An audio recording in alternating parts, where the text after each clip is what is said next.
Friends, welcome to யோக Tamil channel. இது வரைக்கும் நம்மளோட யோக தமிழ் சேனலுக்கு சப்போர்ட் பண்ண எல்லாருக்குமே ரொம்ப நன்றி. தொடர்ந்து நம்மளோட யோக தமிழ் சேனலுக்கு உங்களோட ஆதரவை கொடுங்க. இந்த வீடியோவில் எதை பற்றி பார்க்க போகிறோன்னா,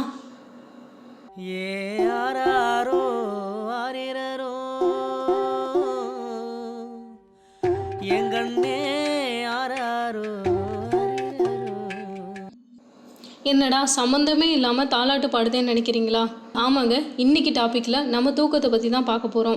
தூக்கத்தை பற்றி நம்ம முன்னோர்களாக இருக்கட்டும், இல்லை சித்தர்களாக இருக்கட்டும், இல்லை இந்த காலத்து அறிவியல் ஆராய்ச்சியாளர்களாக இருக்கட்டும், தூக்கத்தை பற்றி என்னென்ன சுவாரஸ்யமான விஷயங்கள் சொல்லியிருக்காங்க, அதை பற்றி தான் இந்த வீடியோவில் பார்க்க போகிறோம்.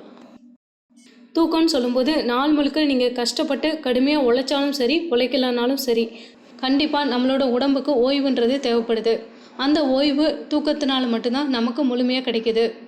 சராசரியாக மனிதனோட வாழ்நாளில் 1/3 பங்கு தூக்கத்திலே கழியுது.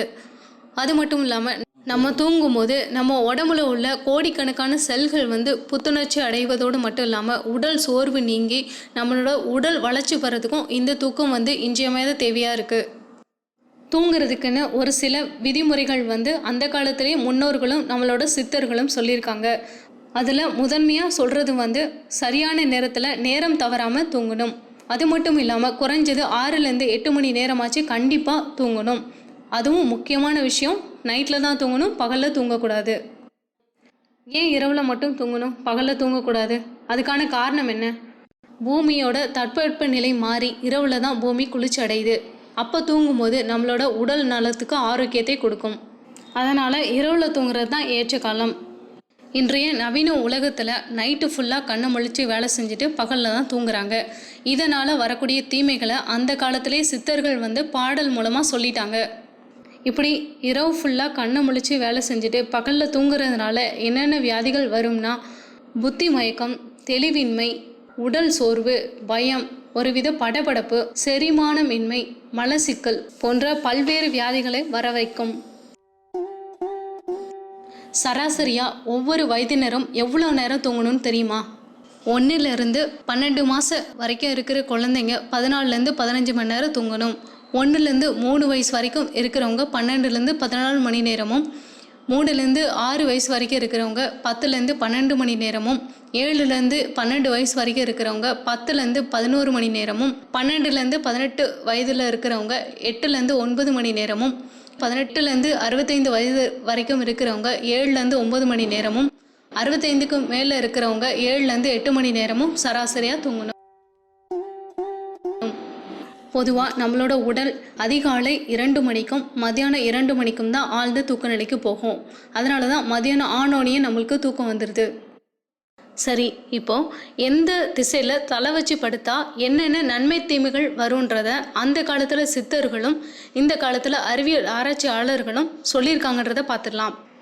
பூமிக்கு வட துருவம் தென் துருவம்னு 2 துருவங்கள் இருக்கிறது எல்லாருக்கும் தெரிஞ்ச விஷயந்தான். வட துருவம் நேர் மின்னோட்டம் கொண்டது, தென் துருவம் எதிர் மின்னோட்டம் கொண்டது. இந்த மின்னோட்டம் வடக்குலேருந்து தெற்கிற்கும் தெற்குலேருந்து வடக்கிற்கும் சொல்லும். அதே போல் தான் மனிதனோட தலையில் நேர் மின்னோட்டமும் காலில் எதிர் மின்னோட்டமும் இருக்குது.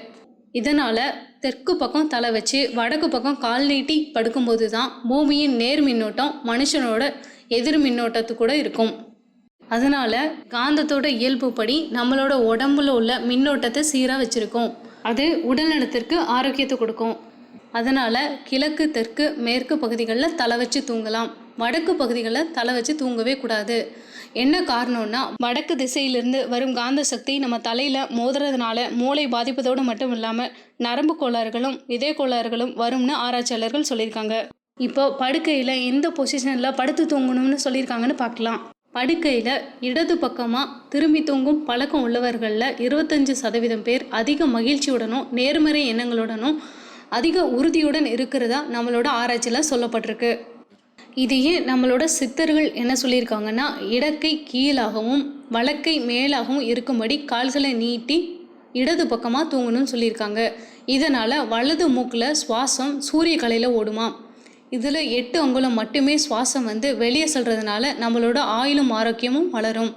இதனால் உடம்புக்கு தேவையான வெப்ப காற்றை அதிகரிக்கிறதோடு மட்டும் இல்லாமல் பித்த நெறியும் அதிகரிக்க செஞ்சு நம்ம சாப்பிட்ற சாப்பாடை எளிதில் சீரணமாக்கும். இது மேலும் இதயத்திற்கு சீரான பிராணவாயுவையும் கொடுத்து இதயத்தையும் பலப்படுத்துது. ஆனால் வலது பக்கம் தூங்கும்போது இடது பக்கத்து மூக்கு வழியாக வரும் சந்திரக்கலை சுவாசம் ஓடும். இதனால் 12 அங்குல சுவாசம் மட்டும்தான் வெளியே வரும். இதனால் உடம்பு குளிர்ச்சி அடைஞ்சு இரவில் சாப்பிட்ற சாப்பாடு செரிமானம் ஆகாமல் புளிச்சு போய் விஷமாக மாறிட நேரிடும். பொதுவாக இந்த மல்லாந்து படுக்கிறவங்களுக்கு தான் குரட்டை அதிகமாக வரும்னு நம்மளோட ஆராய்ச்சியாளர்களும் சொல்லியிருக்காங்க. அதனால் மல்லாந்து கை கால்களை அகட்டி வச்சு தூங்கவே கூடாது. இதனால் இவர்களுக்கு தேவையான ஆக்சிஜன் கிடைக்காம குரட்டை சத்தம் உண்டாகும். முக்கியமான விஷயம் என்னன்னா குப்புறப்படுத்து தூங்கவே கூடாது. சரி, இன்னைக்கு தூக்கத்தை பற்றின பல சுவாரஸ்யமான விஷயங்களை பார்த்தோம். அடுத்த வீடியோவில் வேறொரு தலைப்பில் உள்ள சுவாரஸ்யமான விஷயங்களை பார்க்கலாம். மேலும் தூக்கம் சம்மந்தப்பட்ட உங்களுடைய சுவாரஸ்யமான விஷயங்கள் இருந்தால் கமெண்ட் பண்ணுங்கள். இந்த வீடியோ பார்த்ததுக்கு நன்றி, வணக்கம்.